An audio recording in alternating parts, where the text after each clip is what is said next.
So I'm here at the Lesbian, Bisexual and Queer Women's Health Conference in Sydney, and I'm here with Julie Mooney-Somers, who's one of the lead investigators of SWASH, which is a long-running survey on the sexual health of LBQ women.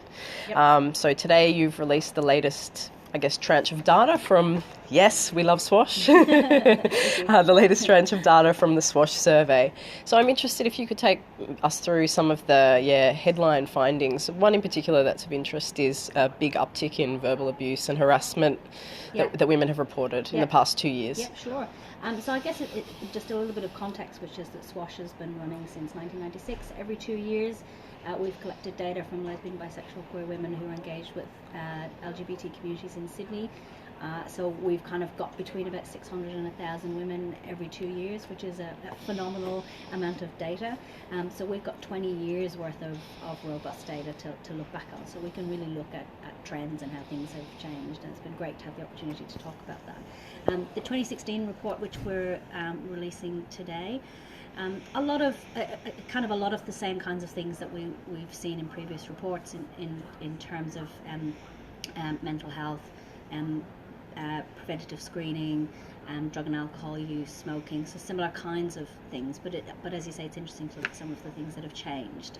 There's a couple of notable things. So we've seen a 10% increase in the reports of anti-LGBTQ harassment, verbal harassment over the last 12 months. So that's a 10% increase from 2014. We haven't seen an increase in any other harassment or experiences of discrimination. So that's something really striking about what might be going on there. So we don't know from SWASH what's going on, because we kind of know what's happening for people. We don't know particularly why it might be happening. But I don't think it takes an awful research to be able to kind of see some of the kinds of things that are happening in our community in terms of marriage equality debates, which have happened over the last couple of years. A lot of the concern around the plebiscite was about the fact that people may experience a lot of conversation, and uncomfortable conversation and discrimination around their sexuality. I think one of the things locally, because this is local data, is also there's been a lot of concern in the inner west around the way in which the lockout laws may have shifted some of the people out of the CBD and into Newtown particularly, and certainly there's been a lot of work being done in the Newtown businesses and with the local police in Newtown around managing some of those issues around harassment, and we've certainly seen a lot of anecdotal reports. So it may be that some of that experience of verbal harassment is around that. I don't have good evidence for that, but I think it's something that we need to think about. And I think just a kind of a general shift in community conversation. That means that conversations around sexuality may be happening more publicly and more in the media. And I think it's a real concern for us, that increase in verbal harassment, because we also know that mental health is a significant issue for our community, and we can see that in our stats. A high proportion of our young women in particular expressing high distress. So 38% of young women 16 to 24 who engage with our survey say that in the last 4 weeks they've experienced high psychological distress. That is incredibly concerning. And if those young women they're younger, they're more likely to be out and about in the world, feeling like they should be able to be open about their sexuality. So if they're then facing that kind of uptick in verbal harassment, then that's a real concern. One of the things we also know is that a high proportion of our sample of the women in our community are accessing psychological services, which is really good. That people, that's a really productive thing, that proactively seeking support, but it also is a signal that there's something they need support for. So that's a real concern for us. I think another key trend that's worth talking about is smoking, and we've been doing a lot of research on this recently, and ACON's been doing a lot of work with support from the Cancer Institute. And that is that smoking in LBQ women consistently across the world and in Australia is at twice the rate of the general population. So whilst Australia is an incredible success story in relation to smoking control, we do look like we're failing lesbian, bisexual and queer women. So nearly 50% of young lesbian, bisexual and queer women are taking up smoking, and that is a shocking statistic. And it is shocking that we're doing mainstream organisations are doing so little around that, and it's great to see there's been some recent engagement, but it's very local and it's very small, and we really need to see an awful lot more work to be done in that area. And on screening as well is something that you spoke about in your... Yeah, so we've got good data going back about 14 years about pap smear rates, and we know that in general LBQ women, actually our pap smear rates are pretty good compared to the general population, but there are some pockets where we're not doing so well. So if you've never had sex with a man, you're 2.5 times more likely to have never had a pap smear, and so that's a real issue around messaging. So despite there's kind of public campaigns around lesbians need pap smears too, there is still a sense that if you don't have sex with a man, you don't need to have a pap smear, and we just know that that's not true.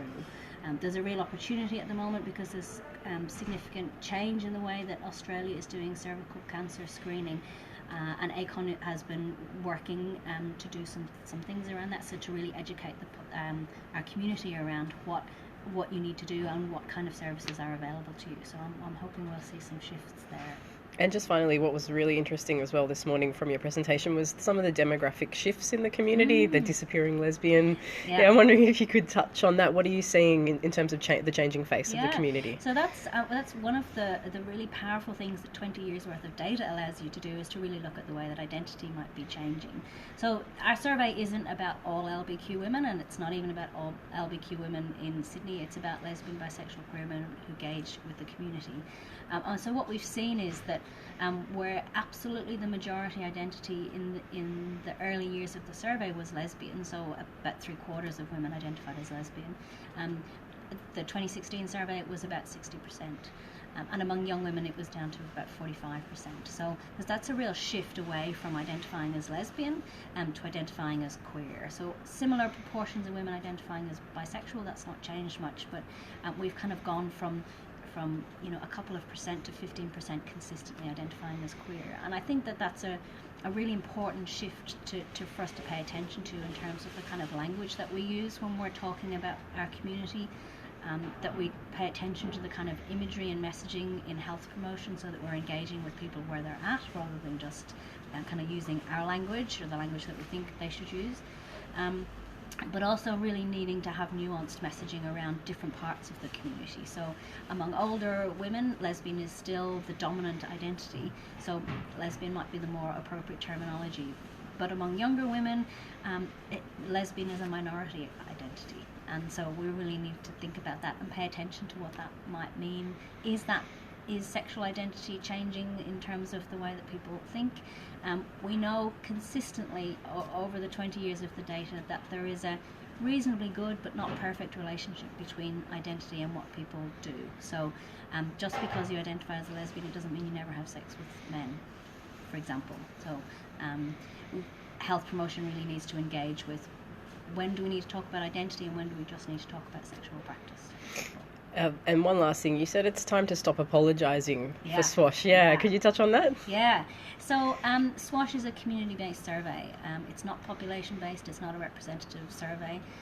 And I think for a long time we've kind of been a bit apologetic about that, where we've said, yes, this is as good as we have because sexuality measures aren't being included in most of the major data sets. A little bit more is happening now, but on the whole we haven't had good data for action for our community. So SWASH was what we had, so we kind of, it was a bit of a deficit model. We don't have the best, so we've got this is the best we can do. And I think 20 years we are showing some very robust findings, and we've been collecting data in exactly the same way, exactly the same methodology, exactly the same sampling for all of that time, and I think that we can show consistent trends, and I think we can also show that when population level data did finally come around, it supported everything that we found. So particularly around smoking, there's really good evidence of that. So I think we need to stop saying, sorry, this is just a community-based survey, and say, hey, this is the only one of its kind in the world. This is the only survey which has consistently asked LGBTQ women about their health and well-being for 20 years. I think we can start saying this is something which is a good evidence base from action to happen. Awesome. Thank you, Julie, for your time. Thank you.